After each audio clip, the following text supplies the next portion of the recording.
Anyway, with that, we'll call the meeting to order. And are there any additions or deletions of the agenda? Being none, could we have a motion to accept that? Ken? All in favor? Opposed? Carried. Thank you. And the council meeting minutes of September the 16th. Any errors or omissions?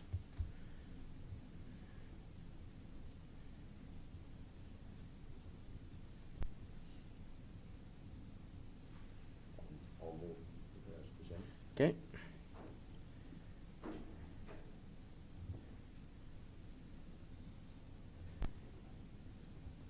Any discussion? Seeing none, call the question. Those in favor? Those opposed? Carried.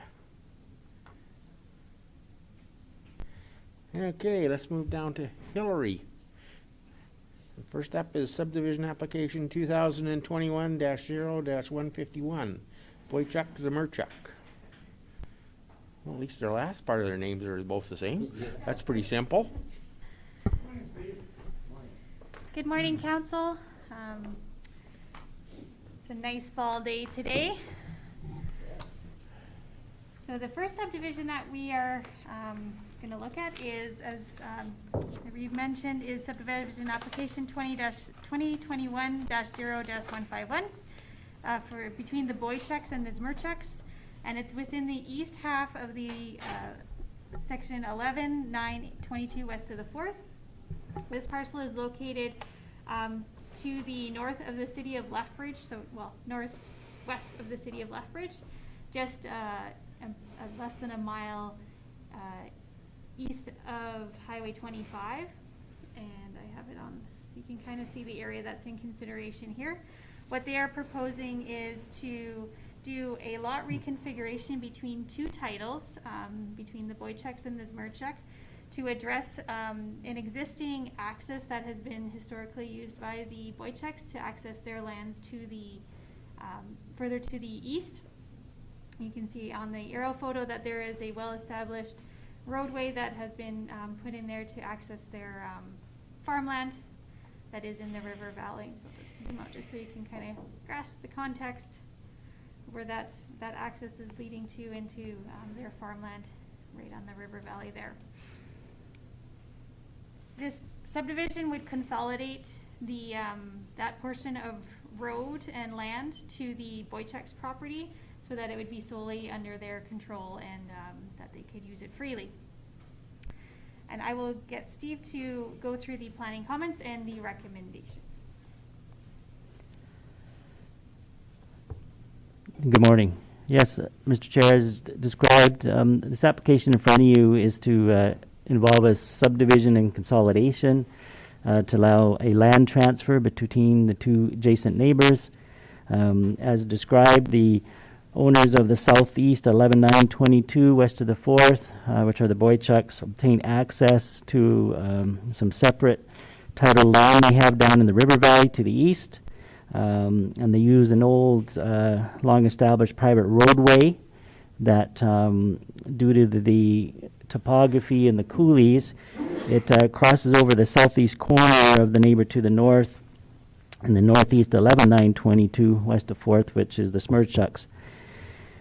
The private driveway access that is used there is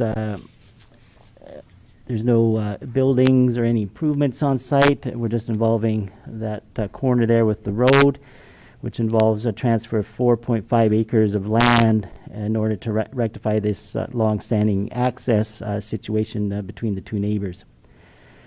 So the land area being subdivided has a triangular layout to capture the physical area of the private roadway, as well as some of the adjacent upslope land alongside the driveway on the north side. Because the land contains a private roadway and is otherwise undevelopable due to the coulee slope, it must be consolidated to the adjacent south quarter section, as it cannot be a standalone title.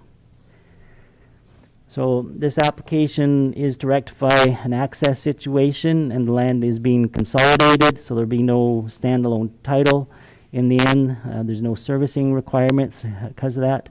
We're just adding that piece of land to the Boychuks southeast of 11 there. So it does align with the county's policy of a realignment, reconfiguration of a property boundary between two adjacent parcels. So overall, the application does meet the criteria of the county's land use bylaw. During the referral process, there was no requirements by any of the utility companies or that sort of a thing. One of the items that we had to look at is the land itself is in a provincially identified historic resource category 5, which normally doesn't require provincial historic resource clearance approval. However, it is adjacent to land that's categorized as a 4, and normally just being adjacent to it would require the historic resource clearance. However, I did consult with the director of the historical resources, and in looking at the application and what we're dealing with, there's no future buildings or roads going on the parcel, or improvements going on the parcel. It's for a road. He agreed that the historical resource clearance would not be required. So in the comments that we received there, it's one of the information items in that item I, that they won't require in this instance that application. So it'll benefit the landowner because it'll save them anywhere from 2 to 6 weeks in the process, not having to go through that, and also $500 is what it costs to apply to go through that process, whatever. But in this case, they agreed it's not necessary. So I recommend approval to you with the 4 conditions, those being that taxes paid up to date, that a development agreement is entered into the county if required. The 3rd condition would deal with the subdivision consolidation. It's done by plan of survey, so it's tied together there, so it's not a standalone title.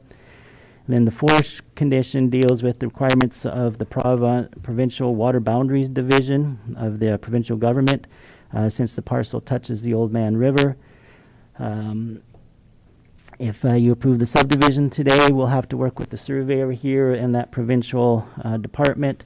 As you can see, perhaps in the air photo, in the southeast corner where the Old Man River goes to the property boundary, it currently overlaps, like the river goes over the parcel boundary, so to speak.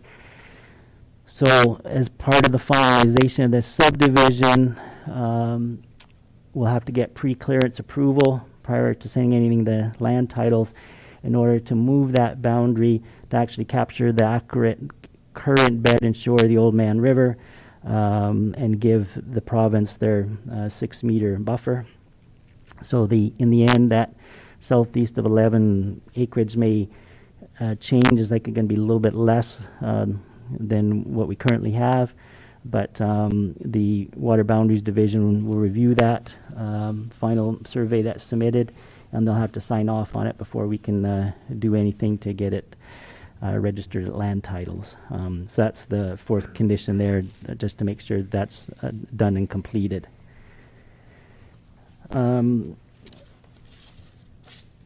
So with that, I have made the recommendation to approve to you with those 4 conditions. You could decide not to approve if you didn't think the subdivision meets their criteria or didn't make sense. However, that won't rectify the access situation between the 2 owners, and that encroachment would still exist in the end. Are there any questions? I have one, Steve. Yeah. So when they're consolidating the title to the southerly quarter there, does that exclude the Zmurchuks from a subdivision on the other part? No, because it's not going to be a standalone subdivision. It's being added to the Boychuks, so that line that's there now is just moving up. So it's like on a balloon, you're pushing it and one's popping out and one's moving. So there won't be a subdivision standalone, which subdivision is creating the title for Zmurchuks. It's just the land area between the two is one's getting bigger, one's getting smaller.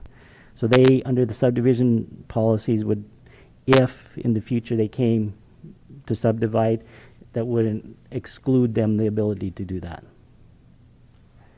Okay, thank you. Steve? Thank you, Mr. Chairman. Does it matter which quarter it would be consolidated with? Because if it went to the east, would you still have that river boundary issue? Yeah, Mr. Chair, it can't go to the east because there's actually a county statutory road allowance in between, and we can't put it across the road allowance, so it can only go to the south. Okay. Yeah.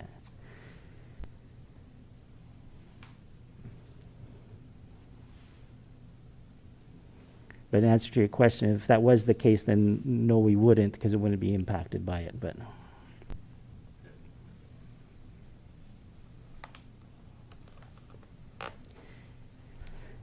Any other questions? Yep, go ahead, Steve. Sorry. Thank you, Mr. Chairman. I'll move subdivision application 2021-0-151 be approved, subject to the conditions outlined in the draft resolution.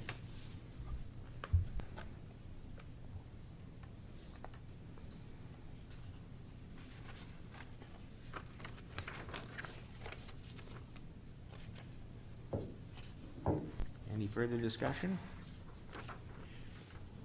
Call for the question. Those in favor? Those opposed? Carried. Thank you. Subdivision application 2021-0-159, Chabay. Thank you, Mr. Chairman. This next subdivision application is to resplit an existing 6.92 acre parcel into two titles, being 3 acres and 3.92 acres respectively. And it is intended for country residential use. This proposal does meet all the requirements of the county's subdivision criteria for a resplit of a title less than 20 acres. And just in terms of location, this parcel is in the kind of southeast area of the county. Sorry, I clicked. There we go. I was going to say that it is just to the east, to the west of the northwest of the Indian Hills Golf Course. So it's not necessarily that close to any highway networks. So that's the closest point of reference that I can give you. With that, I will get Steve to go through the planning comments and the recommendation. Mr. Chair, this application as described is to split an existing 6.92 acre parcel to create a vacant 3 acre parcel and a 3.92 acre parcel for an existing yard. The main part of the yard is contained on the southern portion of the title. It contains a dwelling, garage, tree shelter belt, and some other buildings there. The property separation line is proposed to occur approximately 110 meters north of the main buildings, so we won't have any encroachment issues. And the private septic system that's with the current dwelling will be well located on the south piece, so there's no encroachment issues there as well. The parcel, as you can see, grants us access from the West Municipal Road allowance. As part of the review of this application, as you can see there, it looks to the northwest, the neighbors there, that there's a confined feeding operation. However, that's not the case. In consulting with the NRCB, the neighbors there don't have a permitted confined feeding operation. It's a seasonal operation that doesn't require a permit from the NRCB and doesn't meet the animal threshold numbers for it to be classified as a NRCB confined feeding operation. So there's not an issue with minimum distance separation being applied or compromised between the two of them on that. So as part of this application, none of the utility agencies require any easements or anything like that. Since I sent it out to you, I did receive some comments back from APCO. They have no concerns or objections. This application does meet the criteria of your subdivision policy of resplitting a parcel 20 acres or less in size for country residential use. At the 3 acres, it exceeds the 2 acre minimum. The subdivision also aligns with the county's land use strategy to consider infill development and subdivide existing areas or parcels where there's services in place such as gas, electricity, rather than prime agricultural land. So with it conforming to the policies and no objections or concerns received, on that basis I recommended approval to you. One of the things is that on this application, they would have to pay a municipal reserve payment to the county with the resplit, and that comes in at a value that they have to owe approximately $20,760 for municipal reserve. I was actually a little bit surprised at the amount out in this area, and I rechecked that with your tax assessor. But I guess just due to the proximity in the hills and a couple of parcels that have sold in the last year for more than normal in that area, as it's at market assessed value, the value of MR is a little bit higher probably than we would have seen a couple years ago. But that's the value that the tax assessor provided. So as a condition of approval, they would have to pay that MR. It's at the market value of $30,000 per acre to Lethbridge County as one of the conditions. As well, with the other standard conditions of taxes being paid up to date and development agreement entered with the county, as well, they'd have to do a soils analysis on that north 3-acre vacant piece that they're looking to subdivide in accordance with the criteria, just to confirm the suitability of an additional on-site septic system. So with those conditions and the payment of the municipal reserve, I recommended approval to you. Are there any questions? So did not about 10 years ago or so we do a subdivision on this, or did we take it out originally? It would have been taken out originally, Mr. Chairman, as an acreage. Okay. Back in 2008. 2008, okay. 14 years ago. I don't know if you recall, but Mr. Chair, this one might tweak your memory, because at one time it was actually a larger parcel. It was 10 acres and it was a rectangle.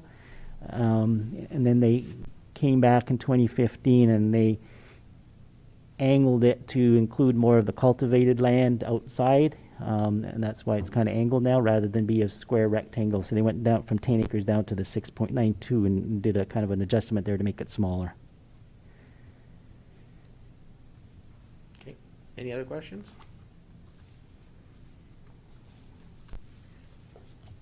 Claus? I'll move that that subdivision application 2021-0-159 be approved subject to the conditions as outlined in the draft resolution.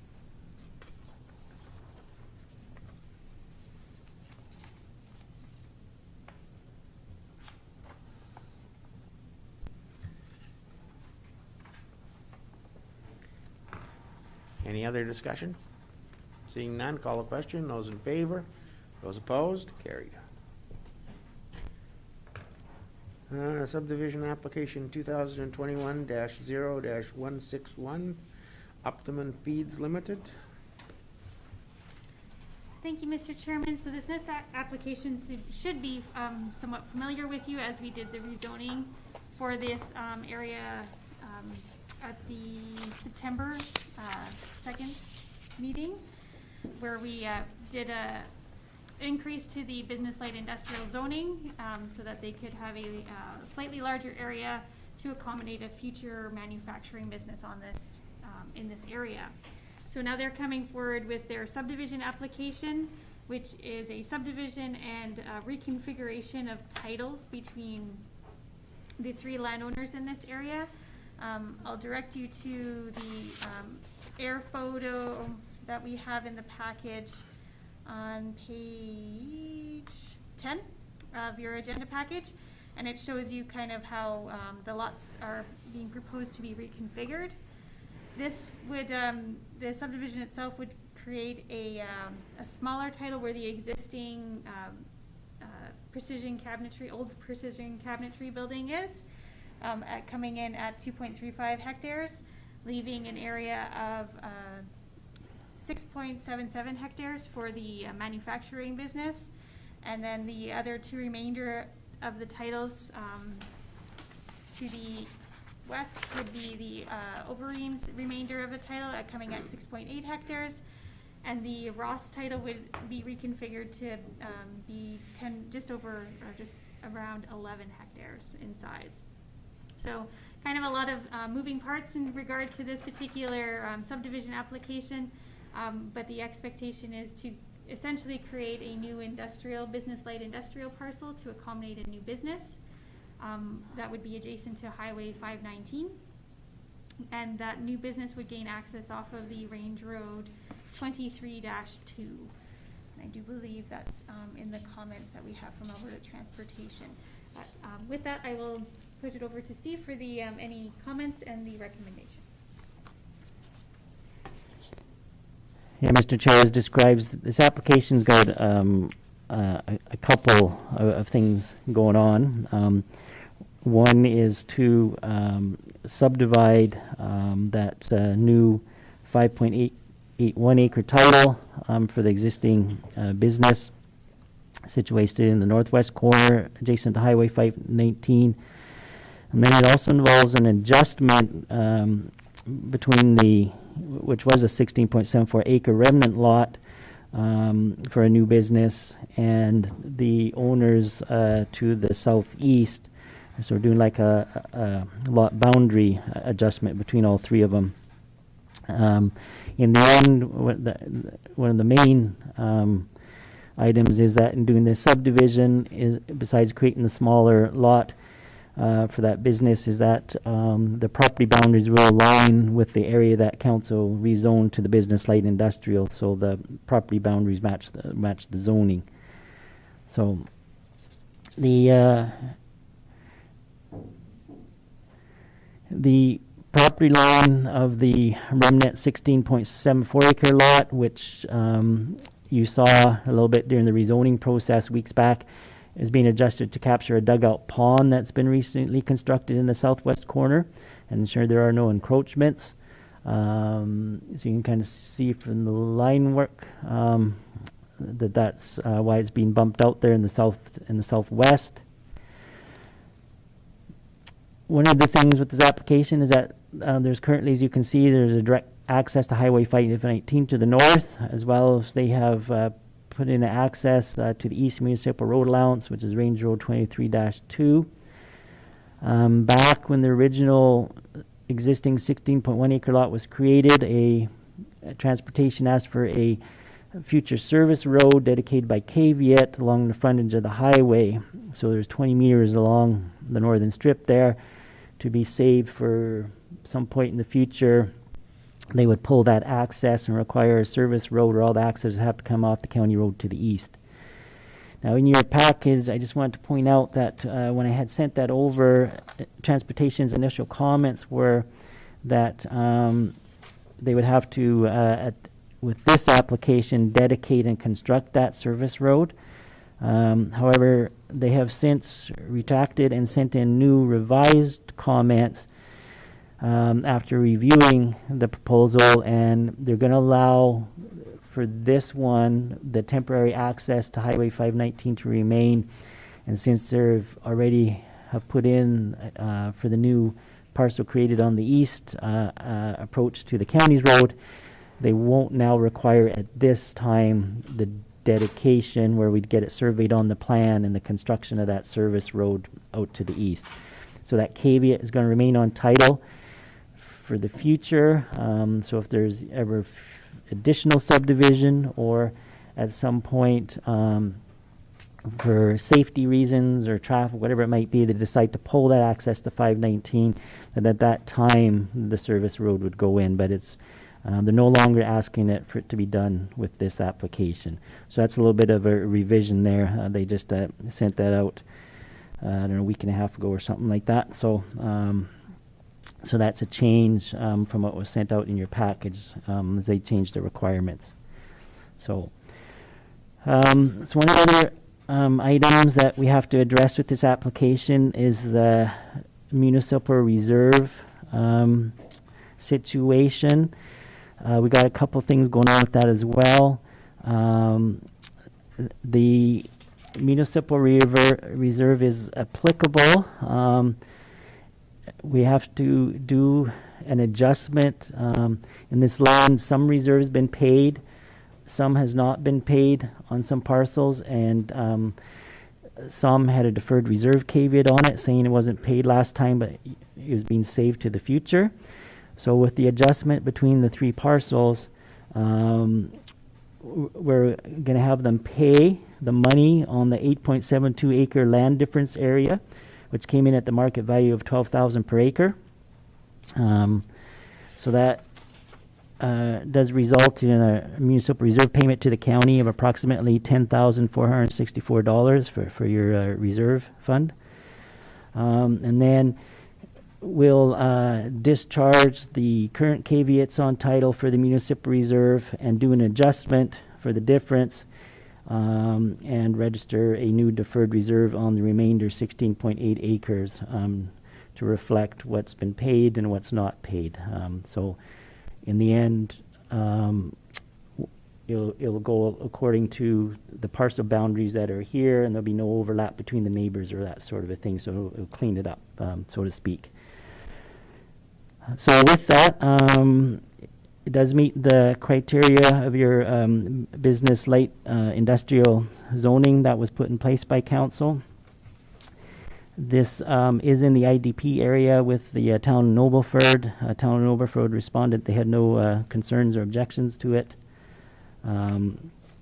So there are also no requests by utility companies for any easements. Since the package came out to you, Fortis responded. They're one that didn't respond earlier, and they don't require easement either. So with it conforming to your bylaw and your subdivision criteria for the business light industrial use, I have recommended the approval to you with the conditions of that reserve being paid and also adjusted on the remainder balance, that the taxes be paid up to date. Second would be a development agreement entered into if required. The third condition would be that the plan of survey be provided that corresponds to the final approval. We'll no longer need to dedicate that service road right of way. And the fourth is that the applicant has to have a professional soils analysis done on the new 16.74 acre lot being created. That's the east portion. The fifth condition would just be changed to say that any conditions, requirements of their transportation be met. So they don't have to construct the service road at this time. And then the sixth, none of the utility companies have requested an easement. So with that and those conditions, I recommended approval to you. Are there any questions? Morris and then Claus? Yeah, thank you, Mr. Chairman. You just mentioned down there, one of the conditions is they got to do the soil, analyze the soil down there. At what stage would they be turned down if the soil condition isn't to where you think it should be? I wouldn't know where it should be, but there is quite a bit of alkali in that area. Is that a concern or not a concern? Yeah, Mr. Chair, for the soils, we're looking at the rate of percolation through the soil, how much sand silt is there, what that composition is with the clay, or if there's too much clay, it acts as a sheet and then just runs off to the neighbors. Also with to see if there's a high water table. If there's too high a water table or to the surface, then the septic field can't operate properly. So in those cases, depending on the findings, sometimes a mound system can go in as opposed to a traditional septic field or in-ground or lateral trench type of septic system. They can sometimes put in a mound if the water table is too high or if it's too sandy or silty. Sometimes you put a base underneath and build that up as a mound. If it's extremely bad and the mound doesn't work either, then at that point, you have to look at what are they doing and how much volume of sewers they're producing. They might not be able to use on-site system. And at that point, it has to be determined whether a pump out is acceptable or not for what they're doing in relation to the business or activity on the land. So, Claus? Yeah, Steve, that just north of the, south of that shop there, that's where they built their dugout, is that correct? Yeah. yeah. And did they, is that dugout lined? I don't know much about the dugout itself. It is built up, so it's to retain water, so I assume that it is lined in that area. Okay, thank you. Any other questions? So just one question. I'm pretty sure you answered it, but I want to make sure. You said the deferred, what do you call it? Reserve? Deferred reserve caveat? Yeah, everything has to be collected now, correct? There is a deferral on the portion to the West, yeah. on the Overeem side. That portion will be deferred in Oh. case they do it for future subdivision, another subdivision in the future. Okay, So the reserve will be paid on the portion that they want to subdivide today for the businesses, and then there's a deferred reserve continuing on to the for that western property, because there could be potential for a future subdivision, so that's why we're deferring it. okay, thank you. Claus? So, and you were talking about that $10,000 that they got to pay to the county. What was that exactly? That's for the municipal reserve is what you at the county used to Support the community fund halls. park, schools, recreation, Yeah. community Oh. halls, those types of things. So you have a reserve fund, so that money goes into your reserve fund that you guys allot. You know, every year you look at that if there's a request for those types of activities. Okay, thank you. Any other questions?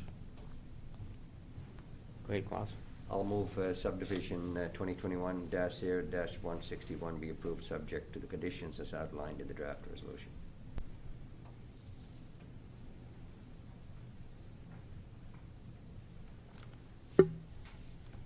Any further discussion? Call the question. Those in favor? Those opposed? Carried. Subdivision application 2021-0-160, Hofer, Boulton.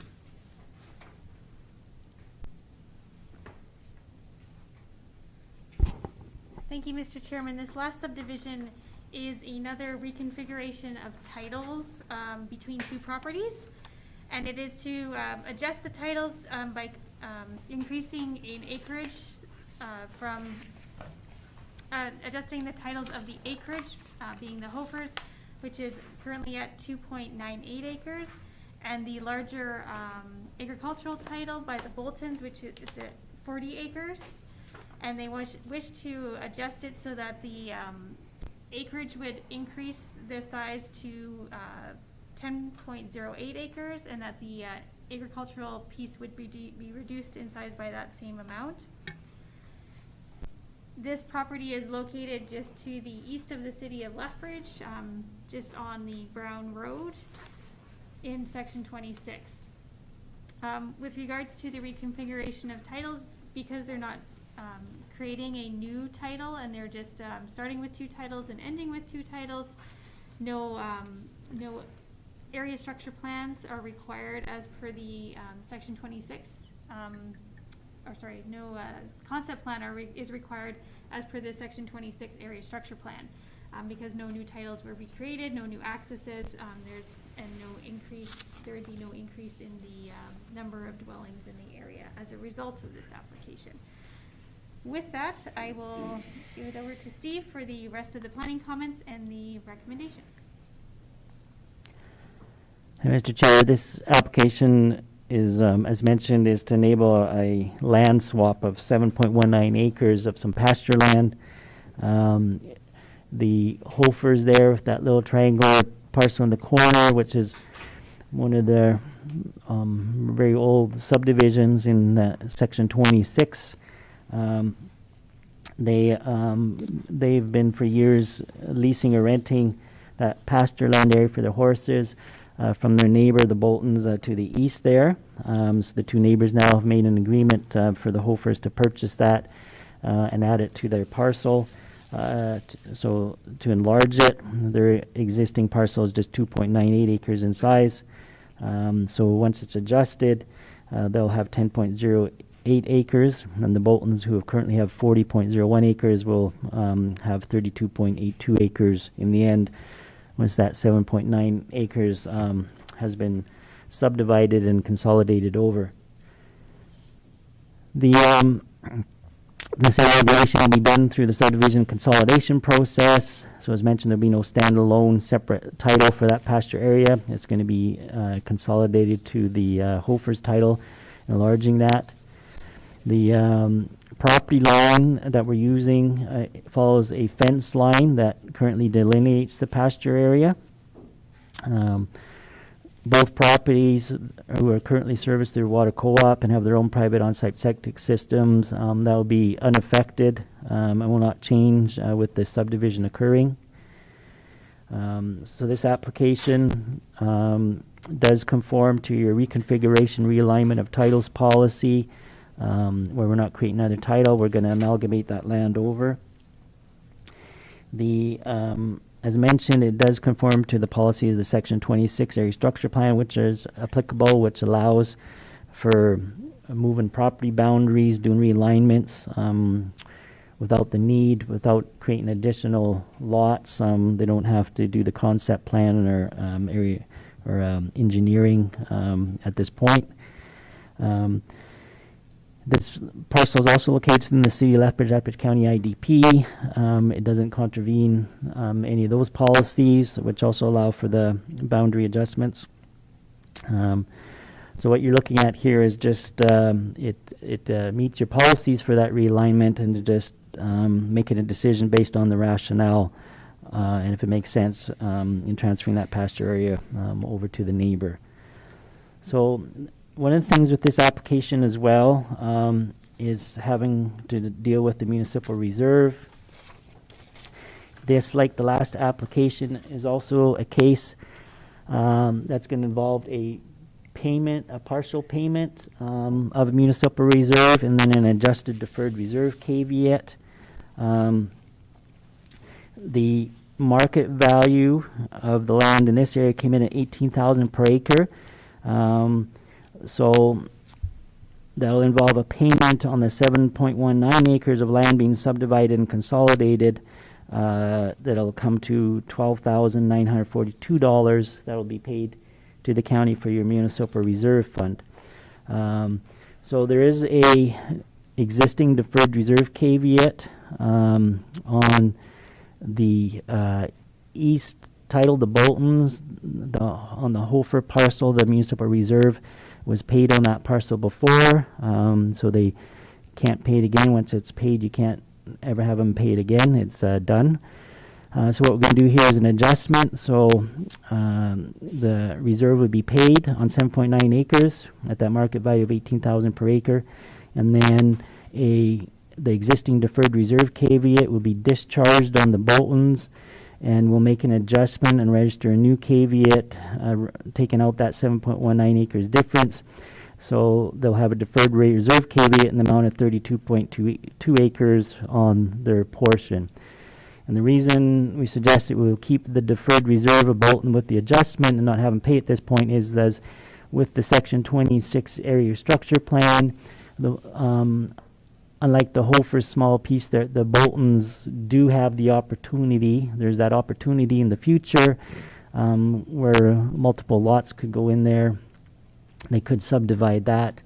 So the suggestion is that caveat would just be adjusted, and at the future point, if them or future owners ever decide to come back to subdivide, it would be dealt with at that time to pay on their portion. So with that, and it meeting your bylaw and the criteria in the Section 26 area structure plan, I recommended approval to you with the conditions that the reserve is partially paid, and then the deferred reserve is adjusted, that the taxes are paid and up to date, if required, a development agreement be entered into.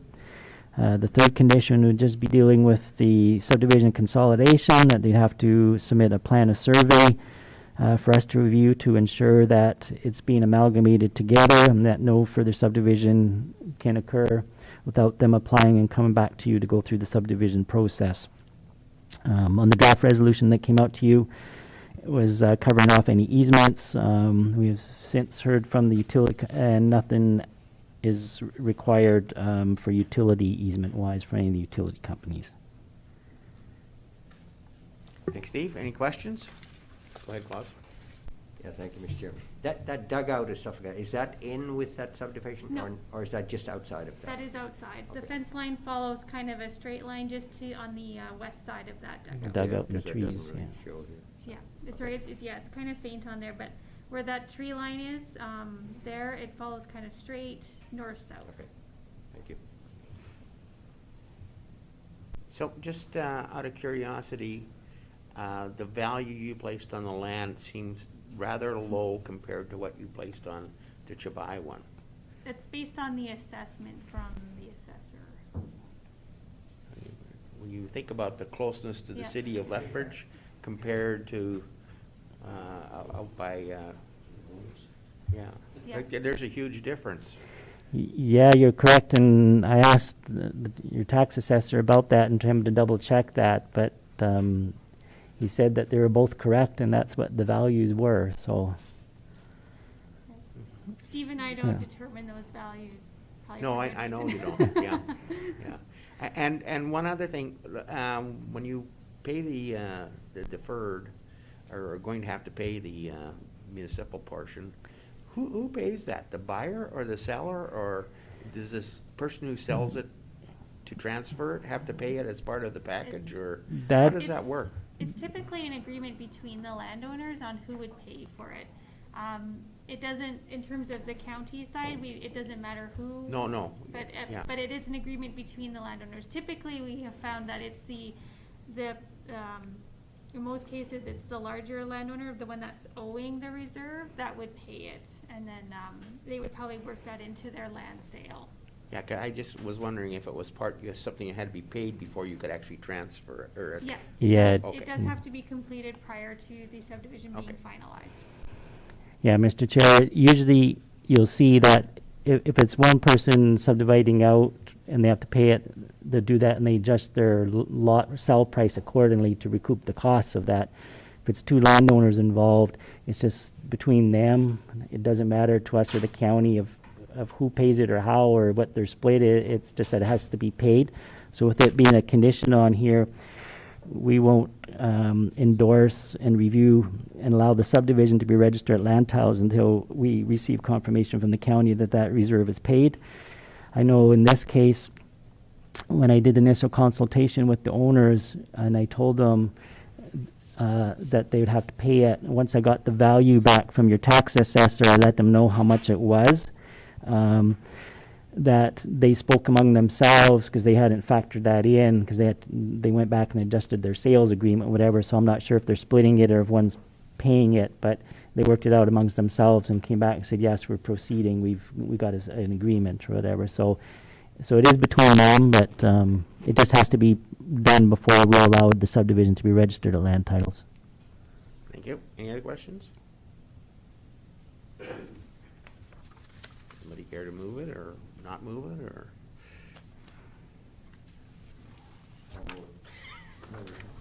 If we're sleeping. I'll move that subdivision application 2021-0-160 be approved, subject to the conditions as outlined in the draft resolution. Any further discussion? Call the question. Those in favor? Those opposed? Carried. Thanks, Steve and Hillary. We're not done yet, I guess. Just one more, Mr. Chairman. Okay, Community Services, Hamlet of Fairview, growth study. Thank you, Mr. Chairman. I'm pleased to bring forward for County Council's consideration the final Hamlet growth study, which is for the Hamlet of Fairview. This growth study illustrates the logical areas for growth and development within the hamlet. And County Council approved the creation of all the hamlet studies through the Lethbridge County budget over the last number of years. We started them in I think the first ones were approved in 2018, and so this is the final one to bring forward to you. The purpose of the growth studies has been to show as I mentioned, the logical areas for growth within and adjacent to county hamlets. The Fairview growth study commenced earlier this year in January, and with the assistance of Steve Hardy from the Old Man River Regional Services Commission. The background information and historical data were compiled, as well as an assessment of the current conditions of the hamlet dwellings, lot sizes, and available infrastructure that to support growth was completed. So we looked at working with our other county departments to determine where things sit in terms of development in this hamlet. I will note, and just to get a little history for you on the hamlet of Fairview, that we don't have much information on the hamlet, the history of the hamlet. It wasn't established as a CPR rail siding or coal mining community, as so many of our other hamlets were created. From what Steve was able to determine from the historical record, Fairview was established in 1951 when a plan of subdivision for the community was approved by the Director of Town and Rural Planning in Alberta. That's how subdivisions used to be approved in Alberta back in the day. And what they did is they took that 37 acres that was north of the irrigation canal, probably very similar, if not exactly the same as what it is today. And over the subsequent decades, these larger lots, the lots that were created back then, they were quite large. They did subdivide them, were re-subdivided, and internal roadworks were created, creating what we have today as the hamlet of Fairview. So just a little history on that. You can see there's the historical maps that we've included in that document. It's always, in my opinion, interesting to know the history of where these hamlets have started from and how they've evolved. That really helps us frame up how we see them growing in the future, or what can happen in the future. County administration, we sent out a survey to the hamlet owners, as we have done for all the other hamlet studies. And we did that in June of this year, with comments due at the end of June. We sent out 63 surveys, so that's how many properties there were in the hamlet. And we had 23 responses. So that's a 37% rate of return, which is pretty good for our hamlets. We've seen slightly lower numbers in some of our hamlets, and then obviously there were some that were quite high. I think Diamond City had the highest rate of response at 75%. The comments were reviewed, and we did make some adjustments to the growth study based on the comments. Some highlights from the survey were that the residents enjoyed the sense of community, larger lot sizes, and proximity to the city of Lethbridge for their services. There were some concerns with regards to the provision of services, such as snow removal and stormwater management. But as I think we're all aware, that we are working towards resolutions on the stormwater management in Fairview. The residents also had the opportunity to comment on potential future uses for the former HEPS Auto Wrecker site, which is the site on the very east side of the hamlet. The preference was to keep the residential area, to keep it a more residential area if the lands were to be redeveloped. Currently the lands in that, currently the HEPS Auto site is zoned Hamlet Industrial, so they would have the ability to have uses on that property that meet the Hamlet Industrial District, as long as there's no negative impacts to the adjacent residential properties. But it is recognized that it could be redeveloped if services were available to have residences similar to the residential lots that are in the hamlet right now. The final Fairview growth study does address the existing state of the hamlet, where future growth may be directed. In the case of the hamlet itself, there is no opportunity for outward growth, just because of the geographically where it's located with the canal, Highway 512 and 43rd Street. So there is only opportunity in this area for some internal growth. which is somewhat limited. Limited infill growth and subdivision is the only growth that we can anticipate here, and on map 5 of the concept plan, we did illustrate where that future internal growth may go, which would be to, there's some larger residential lots that could see subdivision on the west side, and then on the east side, there's obviously the larger HEPS auto site here, and then some larger residential lots that back onto it. If there was a coordinated effort and services became available in terms of water and sewer, there could be a road network that could extend, loop around in that area, and those lots could be subdivided. But that is the kind of the limiting factor, is servicing right now, and the ability for those landowners to coordinate to build the infrastructure to allow for that subdivision. But it is a possibility that might happen in the future. As mentioned, there are constraints right now in the hamlet of Fairview. There's a moratorium on any subdivisions within the hamlet due to the sewer system constraints. We don't anticipate, because of Fairview's small population and limited internal land availability, that any upgrades to the sewer system would be feasible, at least in the near future. But that's something that we're in constant discussion with the city in terms of if there's upgrades to the city system in this area, maybe there could be upgrades done to the Fairview system also. In terms of land use concept, residential development is the main focus for land use in Fairview right now. Any potential hamlet commercial or light industrial that may be proposed by landowners has to be closely reviewed for compatibility with adjacent residential land users to ensure there are no adverse impacts to the residences in the form of noise, traffic, and odors, etc. In terms of the main strategy for the this particular hamlet, the county should consider it to keep and maintain the good quality of life that residents currently enjoy in the hamlet, and to monitor and maintain the municipal infrastructure services and to see if any upgrades could be entertained as resources allow, and also in coordination with the city. So with that, that is in a nutshell, what the Hamlet Growth Study is about. And we would recommend that County Council approve by resolution this Hamlet Growth Study, and that will help us to guide future development and growth for the hamlet.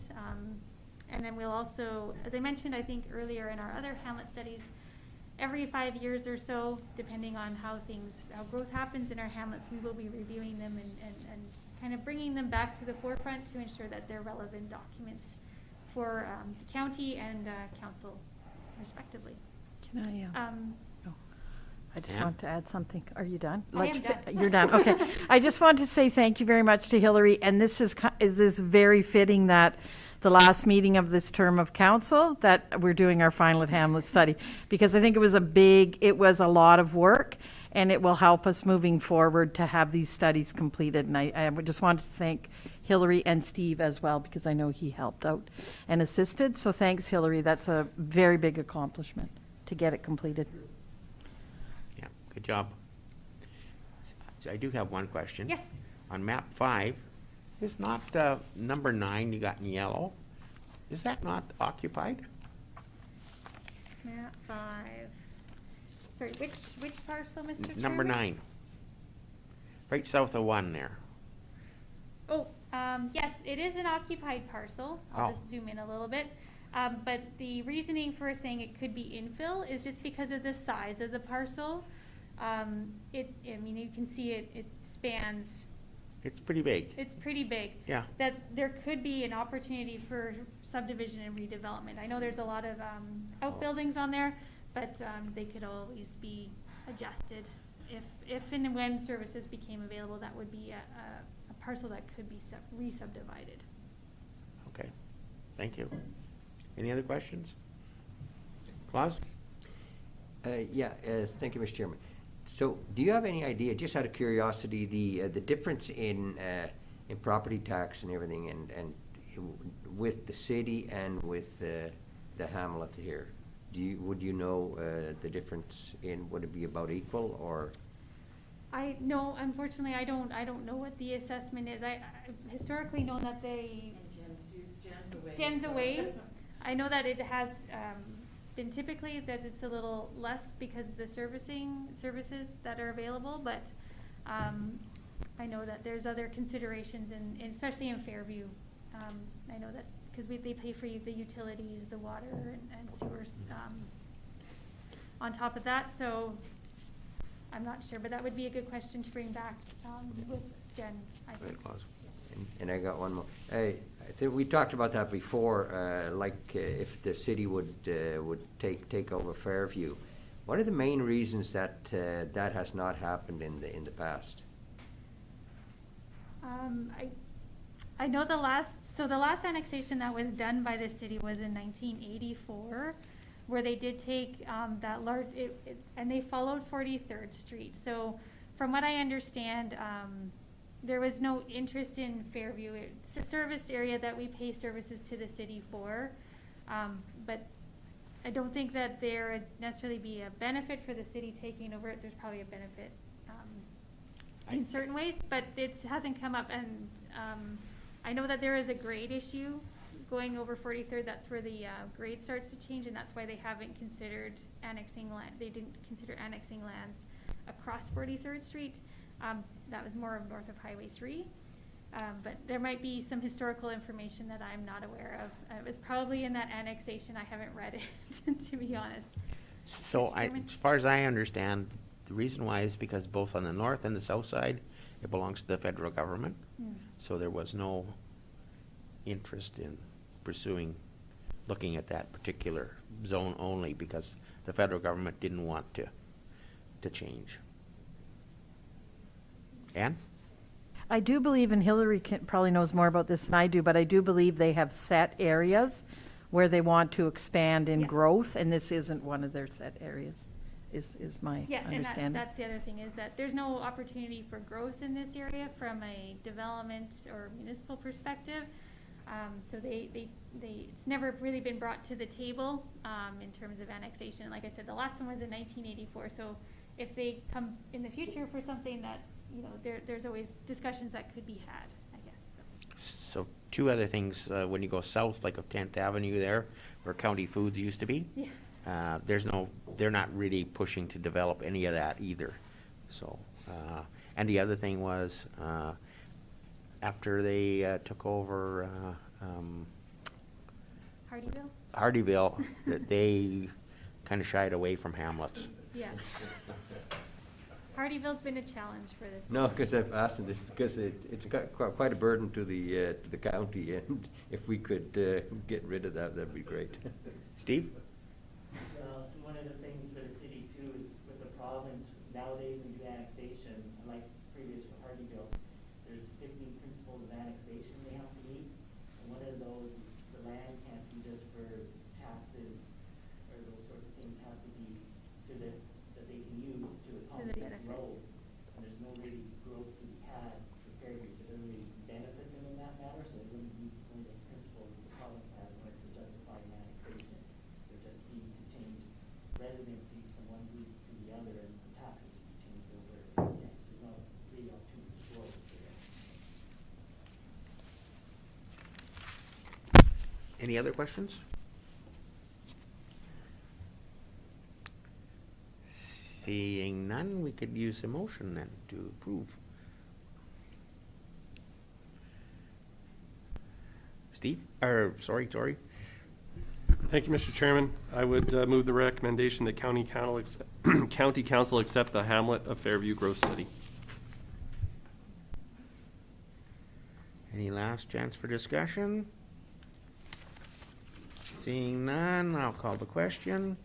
Those in favor? Opposed? Carried. Thank you, Mr. Chairman. Thanks very and much, Hillary council. and Steve. That was good. Thanks, Hillary. Thank you. Okay, let's move down to G 1.1.2, Lethbridge County Fire Services Bylaw number 21-017. Morning, how are you? Morning. Good morning, Mr. Chairman, Council. I'll just maybe kick it off by briefly introducing what we're presenting here today again through the short report attached to your, or included in your council agenda with respect to Lethbridge County Fire Services Bylaw number 21-017.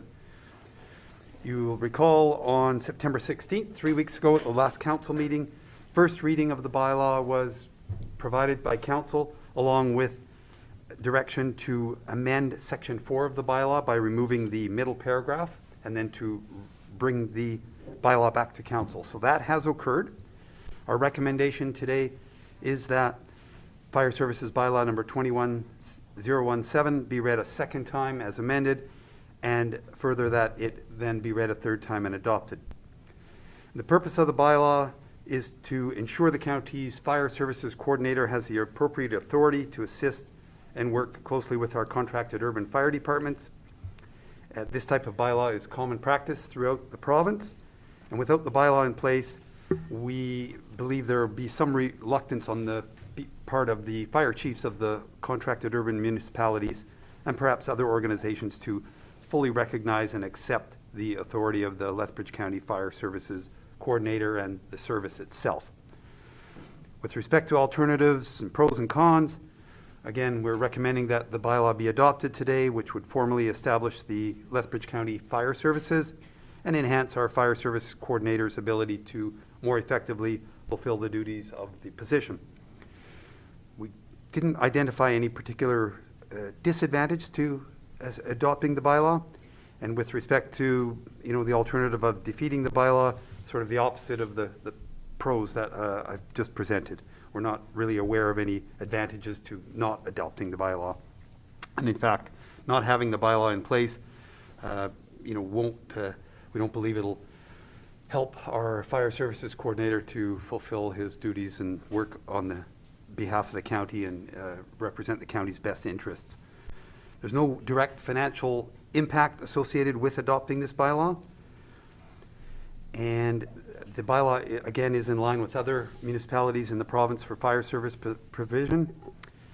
And one other thing I have not yet mentioned, but there was informal direction, at least from council at the last council meeting, to send letters to our respective urban councillors within Lethbridge County to advise them that this bylaw was before council and being considered. That has been done, and possibly at some point our CAO will chime in and comment on that further if she needs, or you ask. Chime in now, I think, absolutely, yeah. I got the that's- nod from the chair. Okay. Sums it up, thank you. We did send those letters out, we've sent letters out to all the urbans that this was the bylaw, what the intent was the bylaw. We did not hear back from any of the members of council. And we also did hold a CAO meeting with the CAOs. We discussed the bylaw. There was no concern. They understand what the intent of the bylaw is. And so there wasn't, there was a few things that they wanted changed. The fire services coordinator met last night with the fire chiefs, and they did bring up a few things. There was some wording that they had concerned about, and those have been changed. So we have addressed those issues. Eric? Yeah, thanks, Mr. Chairman. Just further to Chief Administrative Officer's comments, and that is with the bylaw that is before you and included in your agenda packages, I think we're going to propose just some other minor kind of tweaking and amendments, and possibly with your permission, Mr. Chairman, Byron, I think he has those available and could, share with council what those additional proposed changes are, again, differing from the version of the bylaw you have in front of you. So just one question before you go to there. Yes. The one part that was in there saying, we talked about the fire chief, as the service coordinator should be a fire chief. Did you tweak that wording a bit? Yes, Okay. we did, Mr. Chairman, and that's, I think, part, yeah, thank you. Yeah. Go ahead, anytime you're ready. Okay, so I met with the fire chiefs in our Joint Chiefs Committee a couple evenings ago. They did express their concerns, and I tried to address all or as many as I possibly could, and that's why the draft in there is a little different than mine, because I just tweaked it yesterday.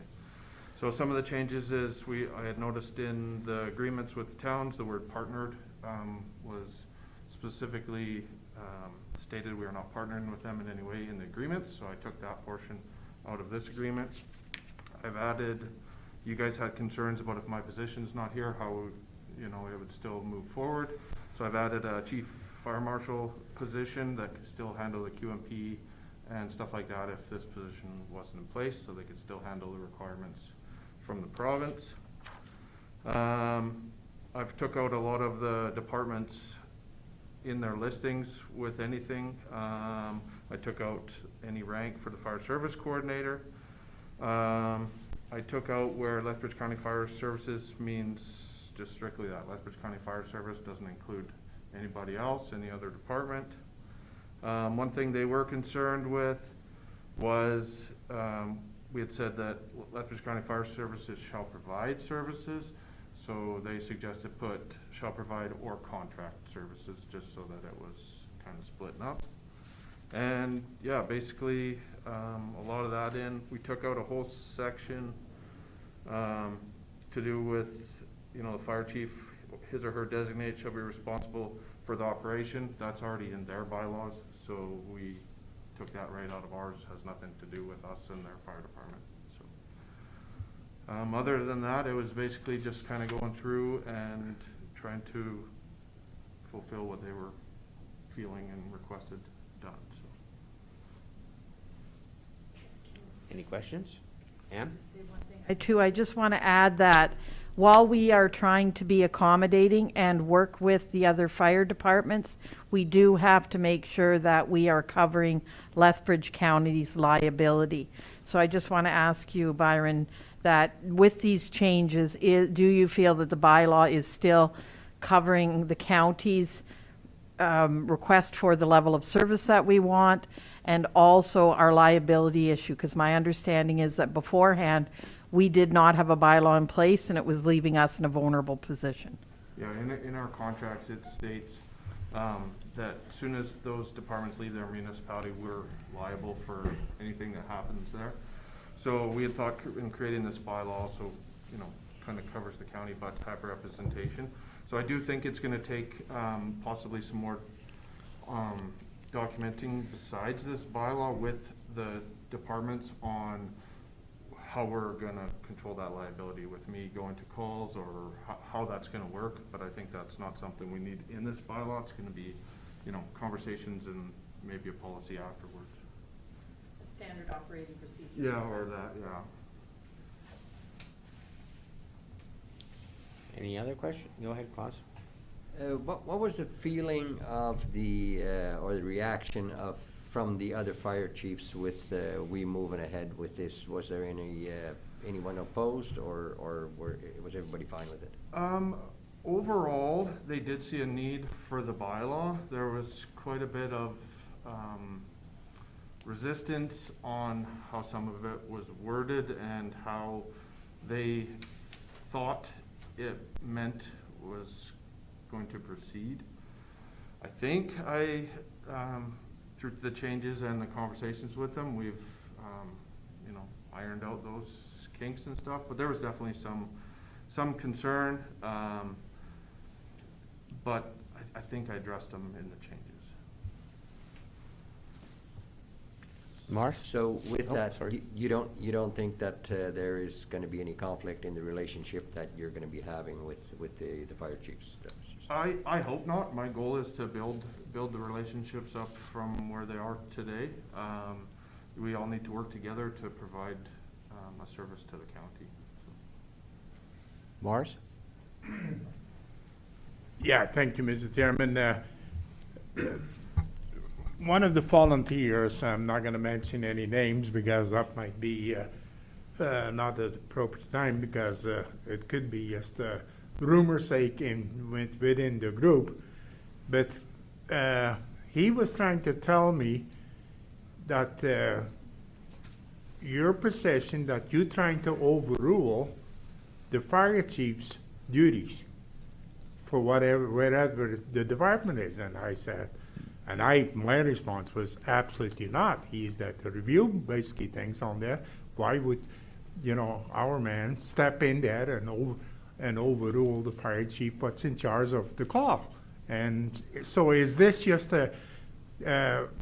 being misinterpreted by this person? I think so. I've had the chiefs come to me and just say they don't, their firefighters are coming to them not understanding my role.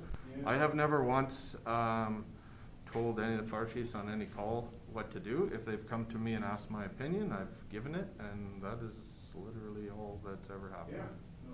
That sounds. And you feel free to talk to the chiefs and confirm that. I have never. So this guy, obvious, you know, he has a misunderstanding about the position, but the thing is that I think our position is justified because, you know, we do need the emergency services, but it's also the amount of monies we paying towards that down there. We should have a role in that.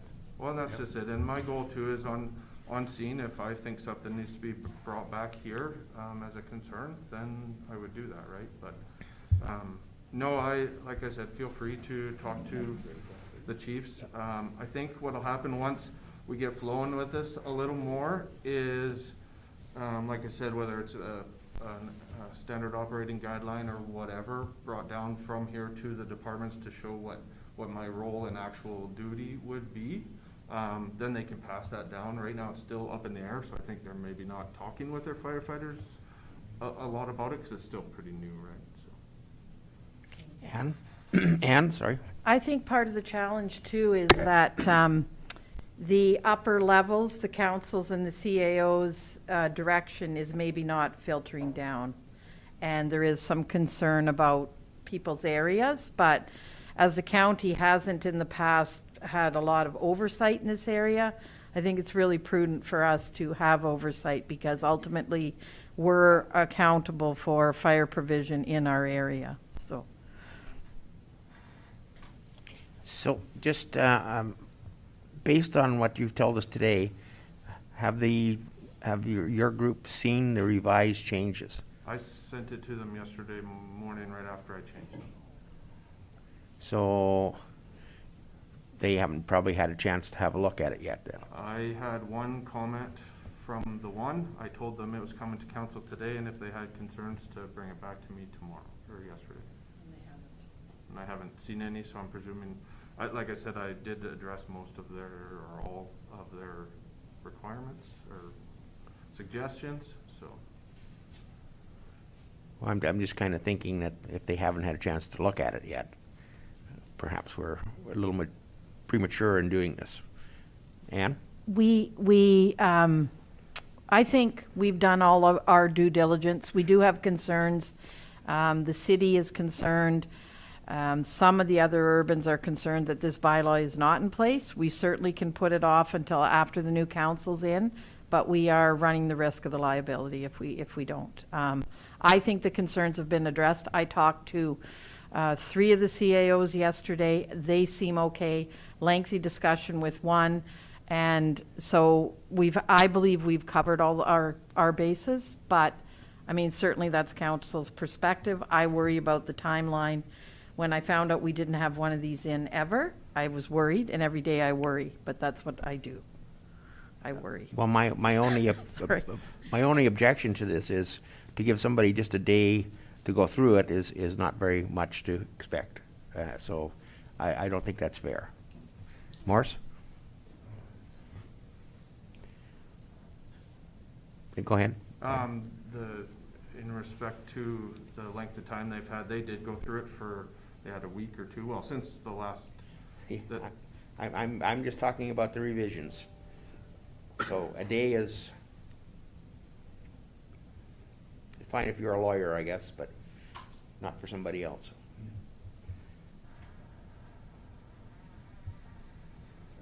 Go ahead, Morris. You know, we have an emergency services committee. Were they somewhat involved with this too, or it was No. strictly management and the other departments? Yeah, the Emergency Services Committee, from my understanding, I'm not a bylaw expert in any ways, is more, looks after emergency management side of stuff, so I didn't see a need for that to be included. Steve? Thank you, Mr. Chairman. I think if they all worked on the amendments and, you know, if they did receive a copy and trust that the amendments were done, I think we're okay to proceed. A lot of this is for our citizens. It's not for the fire chiefs, I don't think, anyway. There's, my opinion, a lot of these changes are just on the fire chief's fear, but as long as we're protecting our citizens and doing what we need to do for a policy and even for the councils and CAOs out there too, that if they're good with it, then I think we can proceed. Claus? Well, I can see Ann's point, you know, that, you know, the liability is there, and we don't want to be caught into something that can, you know, get back to us and that we don't like. But I think if we wait till the new council, it's just like starting all from scratch again with everything, and I think that that could hinder our liability more yet than that we go ahead with this today.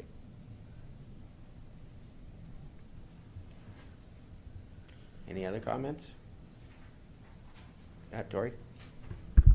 Thank you, Mr. Chairman. Yeah, I would echo what the last two speakers said. I think that seeing that there was no opposition initially from the first draft from the CAOs, and there was some concerns regarding amendments with the fire chiefs.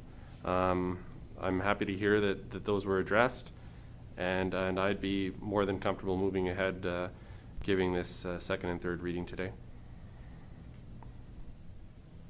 Any other comments?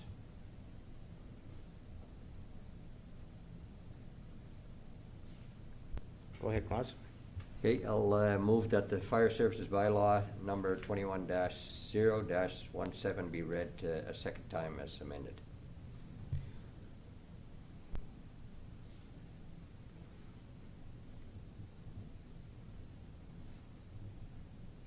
Any discussion?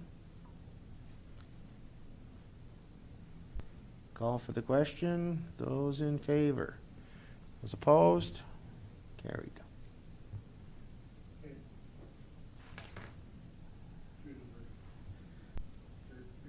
Okay.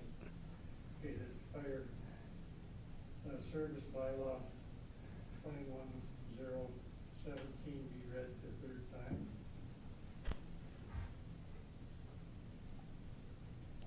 As amended? As amended, yeah.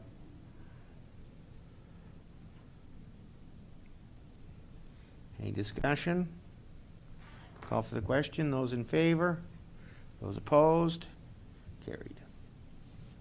Okay, we can have a recess for a few minutes. Thank you, council. Yep, thank you.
something like that.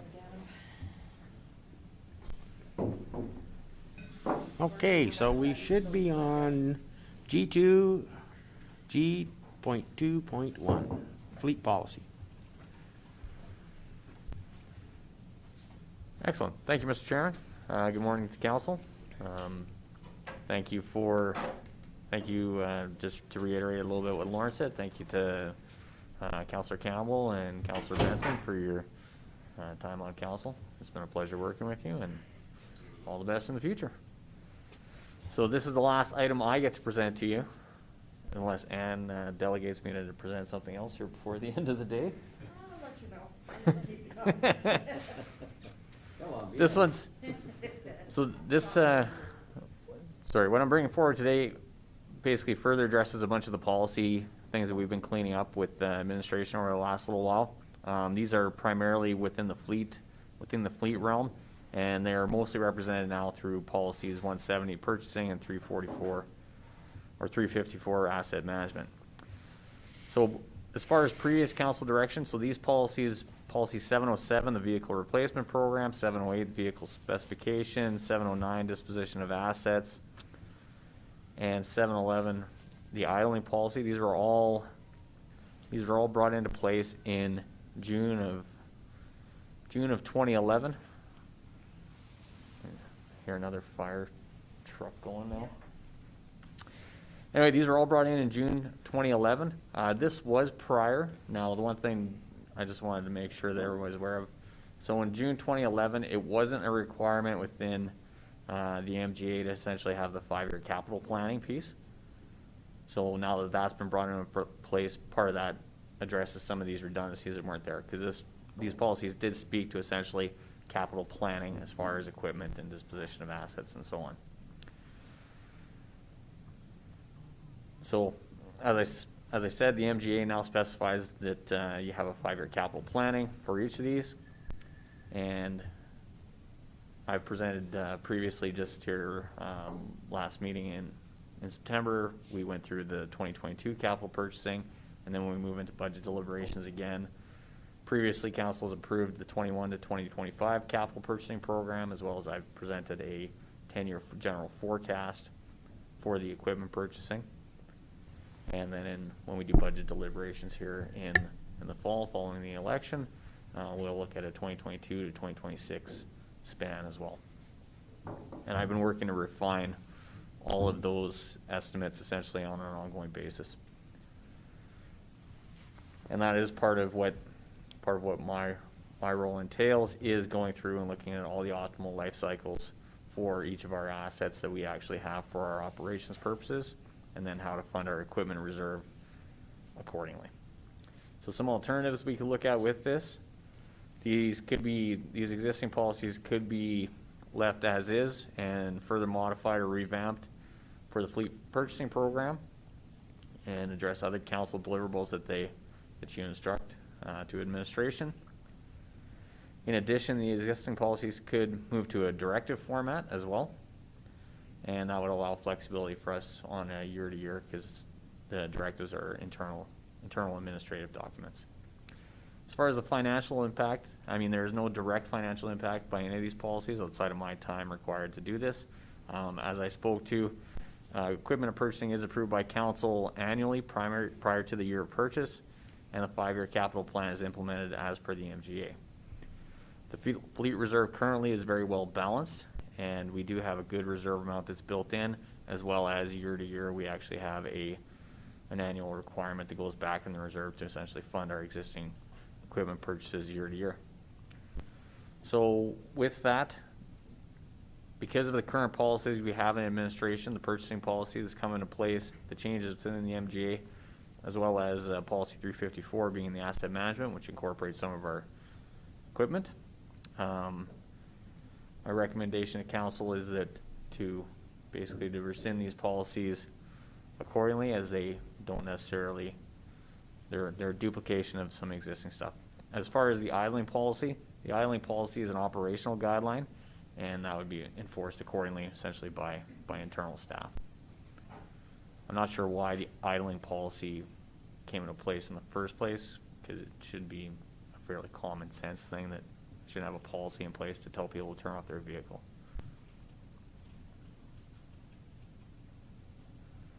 Questions? Go ahead, Klaus. That idling, because you see it in the city, you see it in the town, you see it all over the place. People just let their vehicles idle, and so are you pretty strict on enforcing that, or?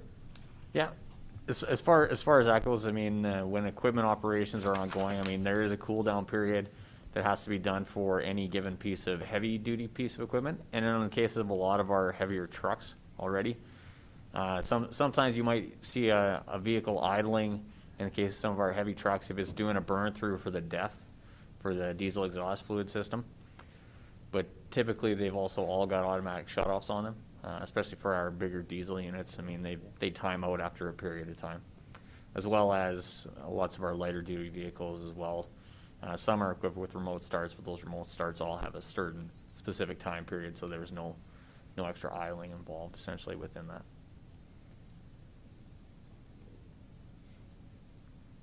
And yes, I do see quite a few vehicles locked and running in the wintertime. And the summer. Any other questions?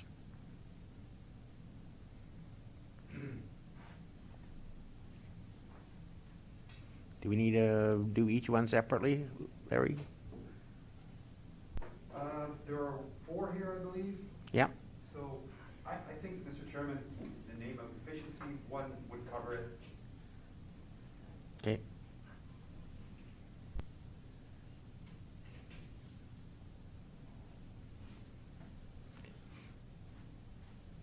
Tori.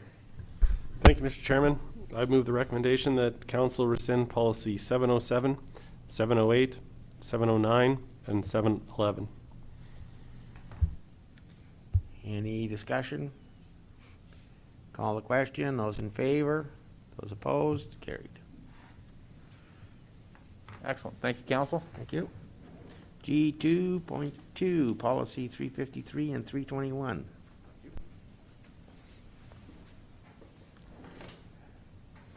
Thank you, Mr. Chairman. So I've got a pretty brief, straightforward report here. Basically, what I would like to do is consolidate policies 353 and 321. 353 is our pipeline and canal crossings policy, and 321 is our buried electrical line and rural crossing regulations policy.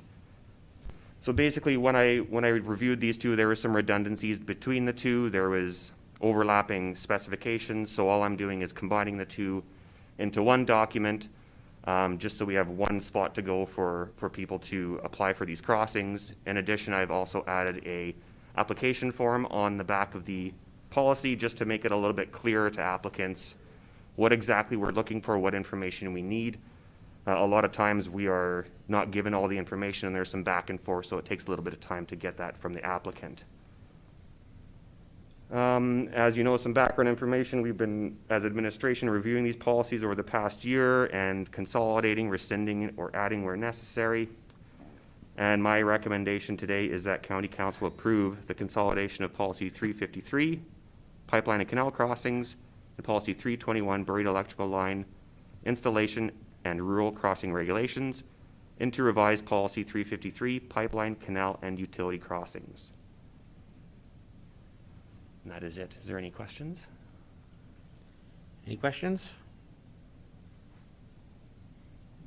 Yep, Tori. Thank you, Mr. Chairman. Devin, not specifically dealing with what you've brought us today, but overall with in your department and going through these policies, is there still a long ways to go in cleaning this up and amalgamating, rescinding, or how do you feel you're making out in your department? I think in regards to me specifically, we're pretty much wrapped up with the policies that I need to review in general, and perhaps Anne can speak to it better than me, but I think we're pretty close in wrapping up reviewing pretty much all of our policies and updating them to current standards and what we currently practice. So. Can I? Go ahead, Anne. Yeah, just to follow up on that, Councillor Campbell, at next week's senior leadership meeting, we'll be going over that, but I think we have got probably, I would say, 90 to 95% of the policies, and that's a very big job. So the senior leadership team has been, I've been putting them in a little bit of a competition. You're not quite done, you're not doing, so they've all done really well, and we're close to the end. So we'll give you a more concrete figure next week. Any other discussion? If not, we would need a motion. Claus? Thank you, Mr. Chairman.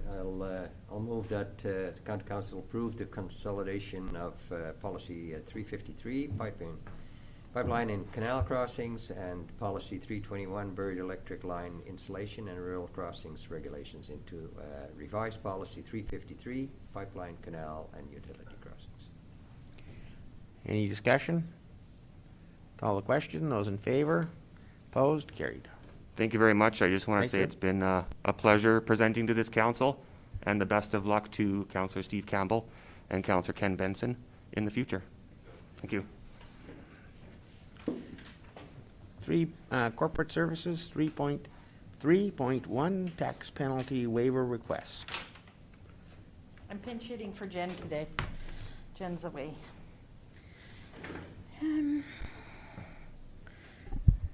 Good morning. We've received a request for a tax penalty waiver in the amount of $211.19.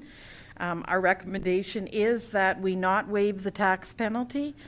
It's not our practice to do it. It's a precedent that I don't believe we want to set. And there's more specifics about what actually happened, but these come forward periodically. And it is a recommendation of staff that we refuse this request.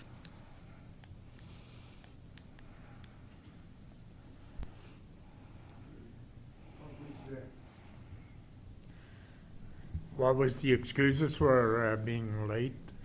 That the bill didn't get paid, it didn't get paid until the 29th of July, and it didn't go through the banking system, but it's really up to the resident or the stakeholder to make sure that those payments do go through. And there's many opportunities and methods of payment that they could do, so it is up to the resident. So it was paid. Yes. Yep. Email as attached had been received from Mrs. Bezoyan requesting a waiver of tax penalty. She had made her tax payment through online banking July 29th, 2021, and she believed the payment had gone through. And although her bank was in the process of changing the online system, it was not until she received the tax statement from the county. So there is a little bit of issue there from the bank, so. Yep. So, but somebody else had asked the same question. If you pay it online or pay it through the bank, as long as it's paid before the date of the 31st, it's accepted. Yeah. So technically it was paid. Technically, it was paid on July 29th, yes. Yeah, Yeah. so I'm not sure why why we're not waiving this then. I'm not sure either, and I'd have to ask Jen for more specific on that, but I think I did talk to her, and there was some misunderstanding that I guess the resident should have double-checked, but I mean, really, if they had proof from the bank, you're correct, it should be sufficient, right?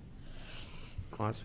If I'm not mistaken, like, often you have, it says that it would take up to 2 or 3 working days in order to be processed. Yep.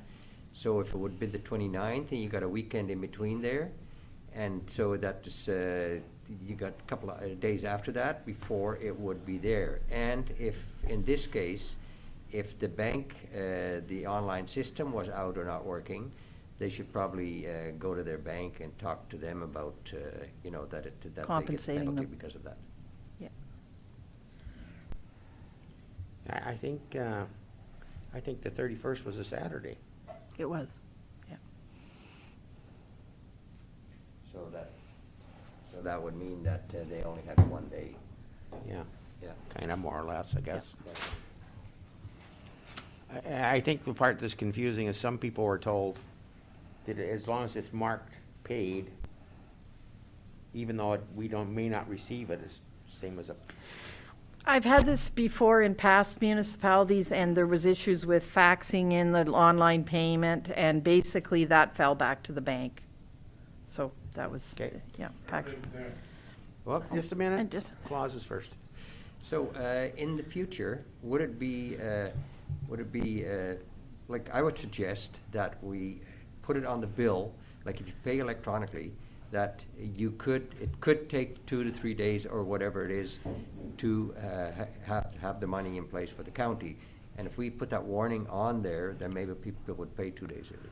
I do believe we do that, Klaus, but I will double check. And the other thing is, we're very clear and we advertise very heavily because we only do receive tax payments once a year. So we make sure that, you know, people are aware of the date and the time and the processing too, as well. Morris? Yeah, thank you, Mr. Chairman. It seems to me, it's just a flaw in the system, and that is not the county's problem. That's the problem the customer has to work out with that system, whoever that is. Larry? Thanks, Mr. Chairman. Just looking quickly here, I'm certainly not the tax department expert or anything like that, but Section 341 of the Municipal Government Act states that a tax payment that is sent by mail to a municipality is deemed to have been received by the municipality on the date of the postmark stamped on the envelope. But that's not the bank. No, exactly. I'm not sure that they address, electronic payments in sort of our modern world that we all live in, but. They should have when they updated it, but maybe they didn't update it yet. We can defer this if you want until Jen's back. Lori? I'm more than happy to. I'm willing to. I'd like to move the recommendation that County Council not waive tax penalties in the amount of $211.19 as requested for tax rolls listed. As it's been addressed, I mean, the tax notices go out in May. There's ample time, and as per the letter, this was a banking issue on the payee's end, not on the county's end. So, thank you. Okay, any further discussion? Not, I'll call a question, those in favor? Opposed, carried. Thank you. Correspondence. Bill C-21. Can I just speak to this quickly? We were speak to receiving a which? lot Sorry. of, sorry, yeah. Speak to which? The correspondence Oh. section, yeah. Okay. The correspondence, we were receiving a lot of correspondence by email, but it wasn't getting put on the council agenda. So what we're trying to do moving forward is put all the correspondence on the council agenda. That way the public can see all the correspondence that council is receiving. And then if council wants to address or lift one of the correspondence pieces from the agenda, then we can for further investigation or just for discussion. Okay. Dory? Thank you, Mr. Chairman. I appreciate that, to administration, I appreciate that. It came up in conversation with a citizen regarding the proposed or possible change in policing in the province. And the comment from the resident was they had heard nothing, and that there had been no conversation and nothing regarding a possible move away from the RCMP to a provincial police force. And as you alluded to, we have been bombarded with emails over the last 6-8 months, let's say, regarding that. So I think this is a good step in the right direction, so that this is transparent and available to the public, what we as councillors are being including in regarding communications. So I just wanted to say thank you for that.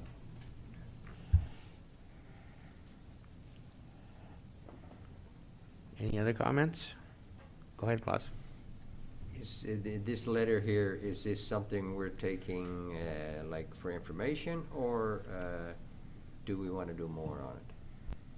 It's up to you guys. Ken? Yeah.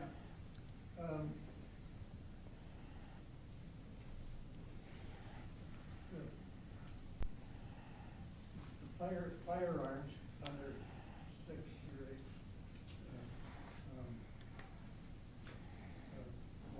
Thing which would be all handgun guns.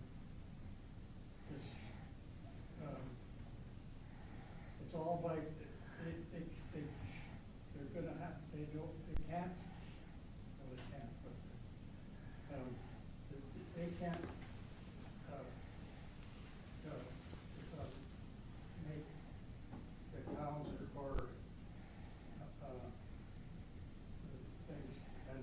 pass a bylaw, because you have just not, it's just not realistic to have that. And it should be, things long guns, that's maybe they can, well, you should, no, you gotta register all firearms. And that belongs to the, Ottawa. And the thing in, New Brunswick, isn't it? yeah. Firearms, yeah.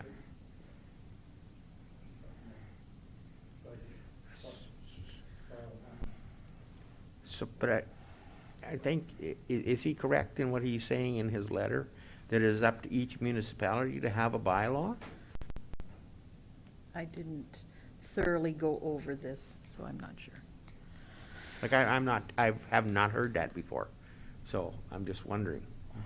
Go ahead, Aussie. The way I read it, and if this is correct, and I didn't go through Bill C-21, but this, for me, this is typically a downloading of their responsibility onto the municipalities. If you'd like, we can investigate further and bring back to the next council meeting and a little bit more of a report, if you would like. Yeah, For- that might be a For the good few of you idea. that are coming back? Yes? Okay, Mhm. good. Yeah, go ahead. I can add something, I'm just looking it up on their website right now, and there's just a couple statements here.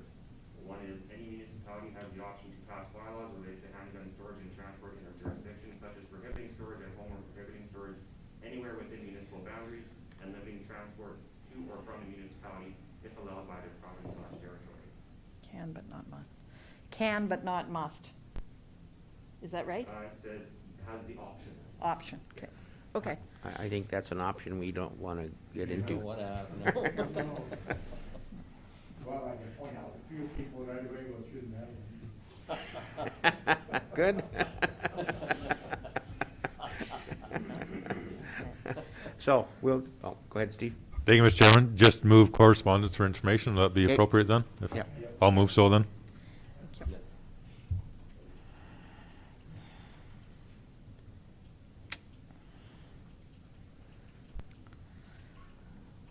I'll just call for the question. Those in favor? Opposed? Carried. Okay, let's move down to new business. Counselor service recognition. I'm going to give out your service awards today, and I just want to say thanks. It's been a really interesting 3.5 years for me, 4 for you guys, but I appreciate working with all of you, and I think that we've got quite a lot of work done. Some of it was easier than others. Some subjects were hard, but I really feel like we accomplished a lot in the past 4 years. So thank you all very much. It's been not dull. How's that? Not dull. Councillor Campbell, 11 years. Thank you very much. Thank you. Am I allowed to? Oh, you do that. Can I take some pictures? Is that Oh, okay? sure. Yeah, yeah.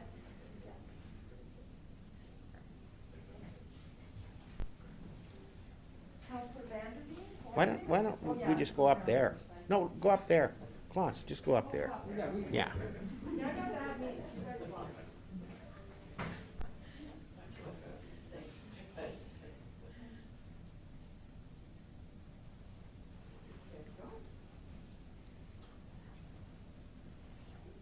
Lauren's a newbie, 23 years.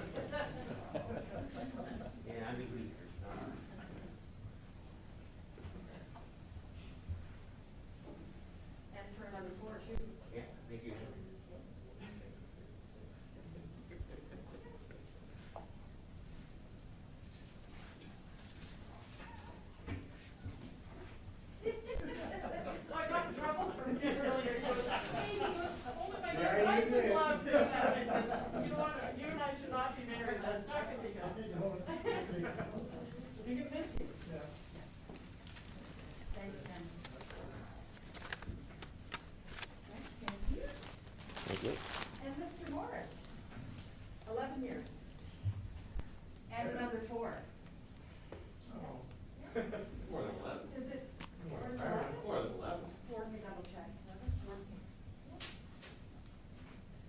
It's been so much fun. Best part is you don't even have to smile. I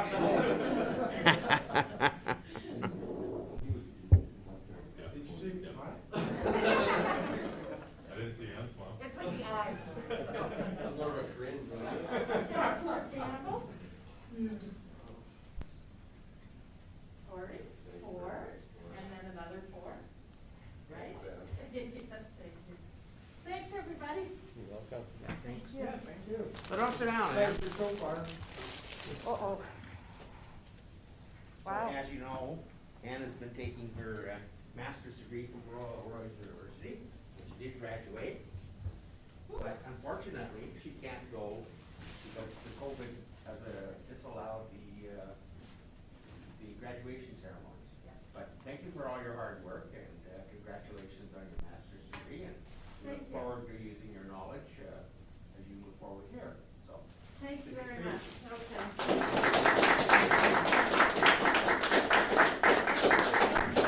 Thank you. A little overwhelmed. Thank you. Sneaky Dana. Thanks, everybody. Okay, I guess we're gonna do. So I think with that, we are now officially done our last council meeting. So I think it would be appropriate for either Ken or Steve to adjourn, or both. Huh? Oh. Sorry. We still have committee updates, don't we? No, that's next time. Okay. Okay. Sorry. Or both of you. Use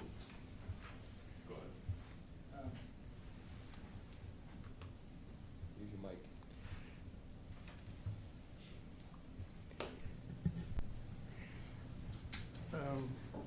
I